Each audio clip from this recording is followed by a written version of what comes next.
aujourd'hui parmi vous, c'est justement grâce aux jeunes de mon pays qui ont eu le courage de se battre pour notre dignité. Et je suis aussi ici grâce au parti de Takatol, parti auquel j'appartiens, qui a été créé en 1994, qui a lutté pendant 18 ans contre la dictature. Et aujourd'hui, Takatol est un membre à part entière de l'Internationale socialiste. Madame Romero a parlé des acquis de la femme, et si je peux faire juste quelques petits rappels de la Tunisie pionnier dans le monde arabe, a toujours été avant-gardiste des divers domaines. Juste quelques points. On a rédigé la première constitution en 1861, le premier pays arabe à avoir aboli l'esclavage 1846, premier pays arabe à avoir aboli la polygamie 1856, le premier pays arabe à avoir accordé le droit de vote aux femmes en 1956 et légalisé l'avortement en 1973. Et donc aussi le premier pays arabe dans l'histoire à avoir déclenché une révolution pacifique et populaire. Premier pays arabe à avoir réussi à se débarrasser de sa dictature grâce au courage des femmes et des hommes qui ont protesté dans la rue malgré la répression. Et donc maintenant, où est-ce qu'on est? Ça fait 23 mois et nous avons retrouvé notre liberté, certes, mais le chemin vers la démocratie est encore long et difficile. Donc nous avons effectivement basculé dans un monde nouveau, en mouvement constant, et comme vous l'avez si bien dit, nous sommes devenus maîtres de notre propre destin, mais un destin qui est aujourd'hui très dépendant d'un environnement international qui est en pleine mutation. Donc le 23 octobre en 2011, nous avons élu une assemblée constituante, nous avons, pour écrire cette nouvelle constitution et mettre en place des bases solides pour la transition démocratique. Je tiens dans laquelle donc, la liberté de chacun et chacune puisse être assurée. La femme est représentée dans cette assemblée à 27%. Ceci donne à la Tunisie un rang très honorable dans la représentation des femmes dans le monde parlementaire. Les femmes en Tunisie sont activement impliquées dans la construction du pays depuis son indépendance. Et depuis 1956, nous avons ce qu'on appelle le Code du statut personnel, qui est le cadre juridique le plus moderne du monde arabe. Et donc, ces femmes tunisiennes sont aujourd'hui instruites, représentent plus de 50% des étudiants universitaires et 62% des diplômés du supérieur. Elles jouent, la femme tunisienne, un rôle actif dans l'économie, d'ailleurs, et à bien des égards, ont les mêmes défis que les femmes européennes pour arriver à concilier leur vie professionnelle et personnelle. Mais elles participent beaucoup dans la construction de la nouvelle Tunisie, dans la rédaction de la Constitution, aux partis politiques, mais aussi à travers le rôle très positif et très actif de la société civile. Alors, le modèle de société que nous bâtissons respecte l'identité arabo-musulmane, tout en militant pour le progrès et la modernité, en promouvant l'égalité entre les hommes et les femmes. Mon parti, Takatol, est un parti social-démocrate et a choisi de participer à la coalition gouvernementale, donc a choisi d'être au cœur du combat dans le choix de la Tunisie de demain. Nous sommes certainement dans un laboratoire dans le monde arabe. Notre réussite est capitale. Donc au-delà des attentes du peuple tunisien, donc nos pays frères et voisins nous observent. Nous acceptons, Madame Romero, la responsabilité.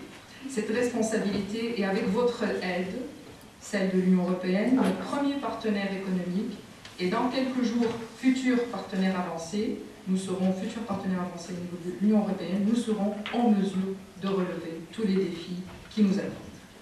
Alors, qu'est-ce que nous sommes en train de faire au niveau de l'Assemblée? Donc, nous luttons effectivement pour l'indépendance de la magistrature, des médias et des élections. Mes collègues aujourd'hui à l'ANC sont actuellement en train de voter le projet de loi sur l'instance supérieure indépendante des élections. Nous sommes aujourd'hui à l'article 5. Je peux vous dire que les articles sont votés depuis la semaine dernière à plus du 4/5 des présents, des élus.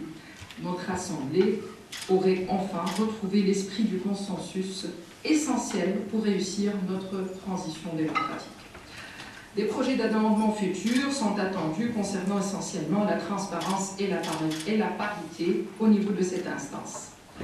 Statuer sur la parité pour cette première instance votée à l'ANC serait essentiel, car nous souhaitons que ce principe soit généralisé à toutes les futures instances, ainsi qu'au niveau de la loi électorale, où nous demandons d'instaurer la parité verticale et horizontale, effectivement, au niveau de la présidence des listes électorales. Alors, nous, femmes d'État catholique, cette fois-ci, sommes en train de travailler au sein de la Troïka, mais aussi, donc des trois partis au pouvoir, pour défendre cette parité horizontale, mais aussi au sein de l'Assemblée, et également en coordination avec la société civile. Alors, au niveau de l'Assemblée, qu'est-ce que nous sommes en train de faire dans ce sens? Je suis parmi les initiatrices du groupe de femmes parlementaires qui se positionne aujourd'hui comme force de proposition au niveau des droits des femmes. Notre défi est de réussir avec ce groupe de constituer un lobby interne, une pression de vote autour de l'égalité des genres, de la parité, et de faire sortir nos femmes parlementaires du cadre partisan pour se pencher, je dirais objectivement, sur les attentes réelles des femmes tunisiennes et condamner donc dignement la violence, les viols, etc., et défendre les droits des femmes, notamment le premier article, un article digne des droits de la femme dans la Constitution serait la proposition de ce groupe de femmes parlementaires.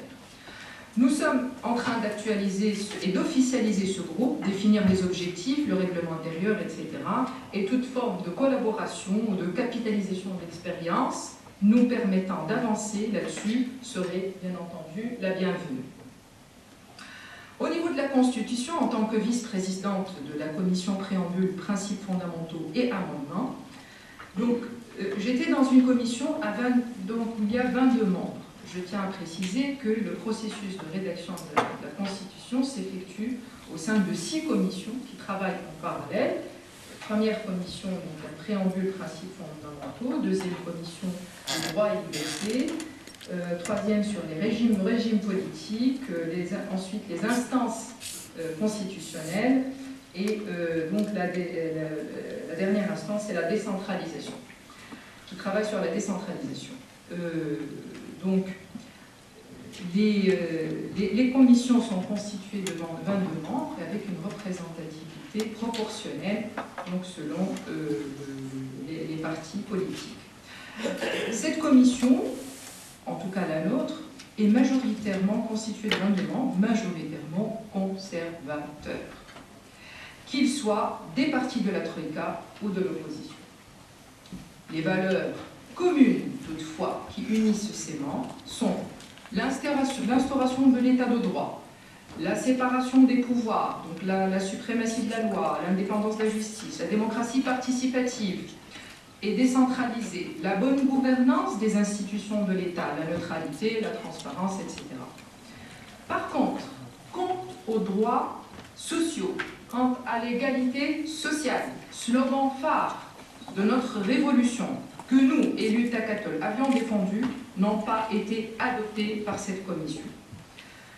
Par ailleurs, et nous espérons toutefois qu'en plénière, il y ait un rattrapage dans ce sens. Et ce sera le cas, effectivement. Je suis confiante. Par ailleurs, des clivages profonds apparaissent dès qu'il s'agit de définir la relation entre l'État et la religion, ou dès que nous rentrons dans la définition du modèle sociétal, famille, rôle de la femme, etc. Alors, nous avons réussi à dépasser intelligemment ces clivages en instaurant donc l'article 4 de la Constitution, donc ce qu'on appelle un État civil. Ce qu'on appelle un État civil où le rôle de l'État est de protéger les religions, de veiller sur la neutralité des lieux de culte et de garantir à tout citoyen la liberté de culte. Toutefois, l'état civil est basé également sur un référentiel universel des droits de l'homme.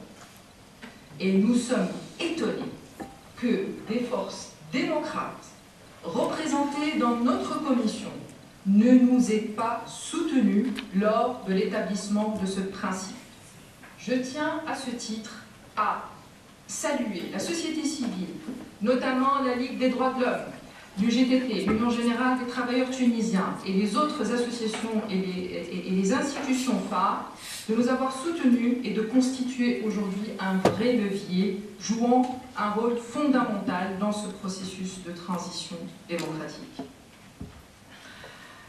Au niveau de notre commission, nous avons statué sur les libertés, les droits et libertés, liberté d'expression, liberté des médias, des droits, droits des handicapés, entre autres, droits de l'insertion au travail, etc. Ce qui va changer justement la vie quotidienne de tous les jours. Les différences qui existent sont à la commission droits et libertés qui étudie les détails de ces droits et libertés. Car au niveau général et au niveau de notre commission, nous sommes d'accord. Donc les clivages sur le point droits et libertés se trouvent dans les détails et c'est dans la commission droits et libertés qui sont en train d'être débattus en ce moment. La Constitution sera débattue donc en plénière juste après l'adoption de l'instance électorale et du budget de l'État 2013. À ce titre, et en tant que rapporteur également de la Commission Finances, mais également en tant que constituante, nous sommes en train d'étudier les process pour un budget participatif et transparent. Alors, dans ce cadre, un projet national sur la mise en œuvre de la gestion budgétaire par objectif, clé de voûte de la transparence et de la bonne gouvernance, a été relancé cette année et nous souhaitons votre soutien pour le faire aboutir. En effet, une meilleure gouvernance au sein de l'ANC, qui serait peut-être la clé pour éviter les futurs retards, permettra de donner un rôle plus important aussi aux députés, notamment dans l'élaboration du budget. Et ce projet s'inscrit, entre autres, dans le projet de jumelage avec le Parlement européen. Je n'ai pas été trop longue au niveau de la commission, de la Constitution. Si vous avez des questions, je pourrais donc répondre sur... ici, vraiment pour conclure, nous sommes ici, notre ambition, c'est de réussir cette transition et en préservant, je dirais, nos deux des meilleures institutions, qui sont les droits des femmes et l'éducation gratuite pour tous. والشكر كذلك لكافة الحاضرين. عندما نتحدث عن المسار الانتقالي فإنه في الحقيقة نتحدث عن مسارين، هناك المسار الانتخابي وهناك المسار التأسيسي. الأول يؤول إلى انتخاب الجمعية التأسيسية والثاني يؤول إلى صياغة الدستور. إذن التذكير ببعض المقتضيات متعلقة بالمسار الانتخابي. كما تعلمون يعني المسار الانتخابي تميز بصعود حزب من اليمين، تميز كذلك بالاتجاه نحو الوسط، تميز بهزيمة اليسار، تميز كذلك بهزيمة التيار العروبي القومي، مع حضور كذلك متواضع لحزب يعتبر من سليل للتجمع السابق المنحل، مع حضور يعني غير متوقع لتيار العريضة الشعبية التي مثلت يعني مفاجأة انتخابات 23 أكتوبر.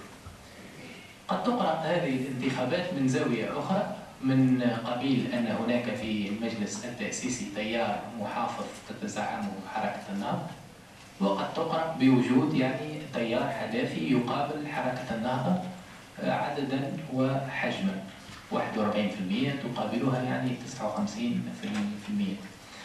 قد نتساءل عن الدافع الانتخابي الذي أدى إلى تصعيد أحزاب والإطاحة بأحزاب أخرى. يمكن حوصلتها في أن حركة النهضة انتفعت بالتصويت المبني على الانتماء والاعتقاد. يمكن القول أن التكتل المؤتمر تحصل على تصويت مبني على الآراء، ويمكن القول أن هناك بعض الأطراف تحصلت على تصويت مبني على المنافع كالمبادرة والعريضة الشعبية. أفرزت الانتخابات أيضا يعني امتناع عن التصويت. إذا كان للقوى الصامتة دور كبير في تركيبة المجلس والتأثير عليها، كان كذلك للامبالاة دور، وقد يكون أيضا للتصويت العقابي دور كذلك. إذا هذا المسار الانتخابي كي لا نتوقف كثيرا بعد صعود هذه الأحزاب إلى المجلس التأسيسي. إذا انتقلنا إلى المسار التأسيسي الذي سنتحدث عليه، الذي حمل في الحقيقة سؤالا مصيريا هو الآتي: هل أن هذه الأحزاب الموجودة في المجلس الوطني التأسيسي أو لطرف منها الحرية المطلقة لصياغة دستور؟ الإجابة هي بالنفي قطعا. لا يمكن في كل الأحوال لهذا المجلس أن يتنكر للخلفية الفكرية التي قامت عليها الثورة. يعني احنا لو حاولنا أن نتتبع هذه الخلفية الفكرية لإعطاء يعني صورة حول المطالب التي تمت المنادات بها بين الفترة الممتدة بين 14 ديسمبر و 17 جانفي، لنعرف يعني حدود المجلس كي لا يتنكر للخلفية السياسية والفكرية التي قامت عليها الثورة. بالطبع المبادئ هذه هي في الحقيقة تم التعبير عنها بصفة عفوية في الشارع التونسي، لكنها في الحقيقة تلخص خيارات جوهرية لا يمكن اليوم العدول عنها. سأعطيكم يعني 6 أو 7 أمثلة على هذه الخيارات اللي هي تعتبر يعني مرجعية أساسية عند صياغة الدستور. أول شعار معلوم أو كما تعلمون هو الشعار الشعب يريد، وترجمته أن الشعب يريد إنهاء ممارسة غير ديمقراطية الانتقال إلى نمط ديمقراطي في الحكم. الشعار الثاني هو معناه شعار ارحل، اللي هو بالفرنسية ديجاج، اللي هو يعبر عن مطلب أساسي في التداول على السلطة. المطلب أو مثال ثالث حينما يقال من بنزرت إلى بنجردان المواطن لا يهان، هو تعبير عن الحق في الكرامة. عندما يقال الشغل استحقاق يا عصابة السراق، معناها هو تعبير عن الحقوق الاجتماعية والاقتصادية والتوزيع العادل لثروة البلاد. عندما يقع رفع شعارات من قبيل يعني يا بوليس فيق الحجامة تحكم فيك، هو تحييد للمؤسسة الأمنية وجعلها في خدمة الجمهورية. نفس الشعارات ترفع بشأن القضاء، يقال القضاء فيق يعني تحييد القضاء كذلك وجعله مؤسسة خارج التوظيف السياسي لخدمة الجمهورية. قال تونس حرة، حرة هو السراق على برا، تعبير عن بصفة عفوية من طرف الشعب عن محاربة الفساد والمحسوبية. وفي الأخير وقت اللي يعني ترفع شعار تقول البوعزيزي ترك وصية لا رجوع عن القضية، هي تحويل مقولات يعني الثورة إلى قواعد واستكمال حلقات الثورة المذكورة. يعني هذه تقريبا اللي مش تمثل المرجعيات يعني في عند صياغة معناها العمل التأسيسي. يعني طيلة المسار الثوري لم ترفع شعارات تنادي بدولة دينية، ولم ترفع يعني شعارات تنادي بمراجعة الانتماء القومي العربي لتونس، ولم ترفع يعني شعارات تنادي بمراجعة نمط الإنتاج ولا العلاقات الاقتصادية. إذا هي كانت يعني مطالب حدثية بالأساس، وحتى يعني الحاضن الحقيقي اللي احتضن المطالب هذه هي كانت مؤسسات الدولة الوطنية، معناها مقررات الاتحاد العام التونسي للشغل، مقر الهيئة الوطنية للمحامين، المنظمات الحقوقية، معناها انطلاق المد الثوري وتقطير المسيرات في الفترة هذيك تمت من هذه المنظمات، يعني تمت تحت سقف الدولة الوطنية، بحيث أنه الثورة لم تكن تستهدف الدولة إنما كانت تستهدف نظام استبدادي، وهذا اللي يحصل. ننتقل الآن للتأكد من تحويل هذه المقولات الصلبة الجمعية التأسيسية إلى قواعد. الحقيقة أن هذه عملية التحويل اعترضتها العديد من الصعوبات سأشير إليها ونرجع إليها يعني في النقاش. سأبدأ بالتوطئة. التوطئة الحقيقة كشفت تعثر وكثير من العوائق. فالتوطئة ربما قد يكون لغياب الاتفاقية التأسيسية سبب حاسم في تأخير أعمال المجلس، خاطر ما ينجمش مجلس تأسيسي يبدأ يخدم غير لكن ثم اتفاقية تأسيسية. ذكرا لا حصر يعني سأشير.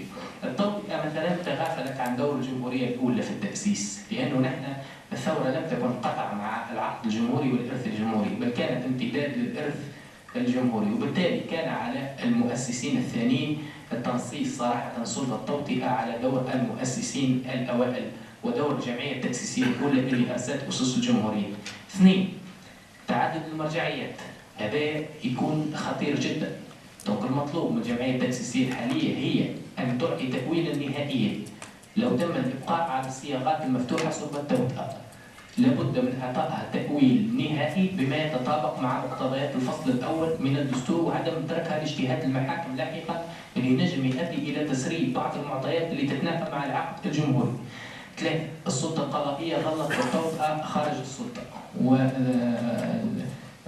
سنرجع إلى مسألة السلطة القضائية. الحقوق الاجتماعية والاقتصادية لم تكن من اهتمامات التوطئة أيضا، وللحق يعني هناك طرف وحيد استمات في الدفاع عن الحقوق الاجتماعية والاقتصادية في التوطئة، ولكن يعني محاولته لم تؤتي أكلها، اللي هو يعني حزب التكتل حسب ما يعني نعلم عن المناقشات الدائرة صلب المجلس. الحقوق والحريات، أريد أن أشير إلى مسألة فقط باعتبار أن الحقوق والحريات سوف تكون معناها محور مشترك بين سائر المداخلات.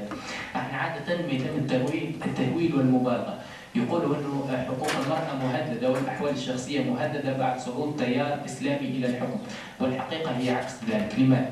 لأنه احنا في تونس عندنا ميزة على الدول العربية، وهي أنه احنا تشريع الأحوال الشخصية لم يعد شأنا من شؤون الملة أو الطائفة، بل أصبح شأن من شؤون الدولة، وهذا يرجع إلى الخيار اللي مشات فيه الدولة الوطنية، وخصوصا المؤسس الزعيم والإبلي أخرج الأحوال الشخصية من شأن الطائفة والملة وجعلها شأنا من شؤون الدولة. وبفعل تلك الخطوة الجريئة أصبح تشريع الأحوال الشخصية موحد، أصبح تشريع الدولة الوطنية وأصبحت حاضرة في هذا المستوى.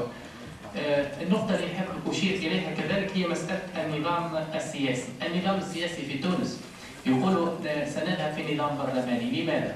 نحن في الحقيقة يعني لم نجرب لا في السابق نظام رئاسي، يعني ظهور شريط فيديو في شهر أكتوبر لرئيس حركة النهضة راشد غنوشي، وهو يحث السلفيين على إنشاء قنوات إذاعية وتلفزيونية خارج إطار القانون الجديد التي ظلت حركته ترفض تطبيقه حتى منتصف شهر أكتوبر الماضي.